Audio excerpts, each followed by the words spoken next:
Barišića. Ja sam znao isti dan kad je Barišić ubijen. Ubila ga je Udba i Kos. Niko drugi. Koga to briga u Hrvatskoj? Koga? Nas 5%. Ja volim da je Barišić živ nek 2 miliona doli kretena. 2 miliona onih kretena volim da je Barišić živ. Šta sad? Ja govorim iz srca. Bio je istinski Hrvat, do kosti Hrvat, a ona dole govna, šta? Čovjek je živio za hrvatsku stvar. Zašto su oni dole živjeli? Za pijat. Svaki drugi za pijat može da kupi, pijat juhe i kupi ga. I to mi Hrvat, jel? Šta je da ga nema, da i takvih nema, ja sam rekao Tuđmanu, s njim sam se posadio. On kaže, malo nas je.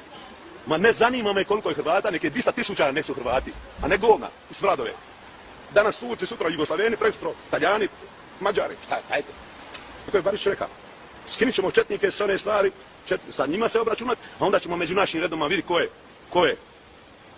To je, zato je on platio glavom, to sam ja mislio. Ja ni dan danas, ja vidiš da se borim ovdje za sudbom, i dan danas. Ko si udba vladaju u Hrvatskoj, pa ko se borio od Hrvata? I kažu da je loše. Neka vam je loše. Birajte Udbu i Kos. Oni držu sve banke, štampu, televiziju, kompletno sve držu u svojim rukama. Šta o čemu pričam? Ko je opljačka Hrvatskog? Ma Matija. Opljačkali oni, Jugoslaveni. Oni kažu naši. Ma šta moj? Ajde daj.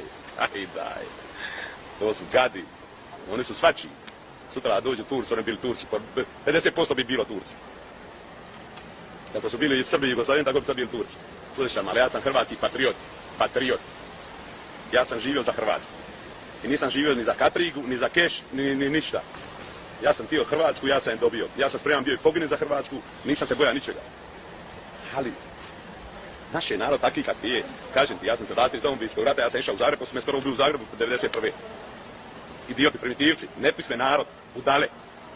Ti možeš naći u Hrvatskoj stotne idiota da me nahuškaju, oni kosovci udbaši, stotne idiota naći za sitni keš da me ukokaju.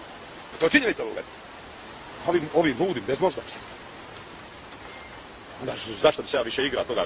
Ma mislim, ja sam takvim, ne želim piti kave, ne da Bože ručaš, ne ništa. Znači ja sam dobio državu, napravio sam dole svoj mali ranč, živiću izoliran. Imat ću opet svoje prijatelje koji mislu kao ja, malo je, pa imat ću, koji će mi doći kući u moj vrtal, u moj garden gdje ćemo izgrlat, popit. A ono, slušaj, ne mogu ja se družiti s jednim Bandićem, on je do podne s udbašom, poslije podne s biskupom. Smeće, samo tako. To, ko može s njim, može, ja ne mogu. To je meni mizerija od ljudi. Ili takvi stotine, cijeli sabor je taki. Narod nepismen, a ovo smeće od ljudi. I zato te država nakaradna.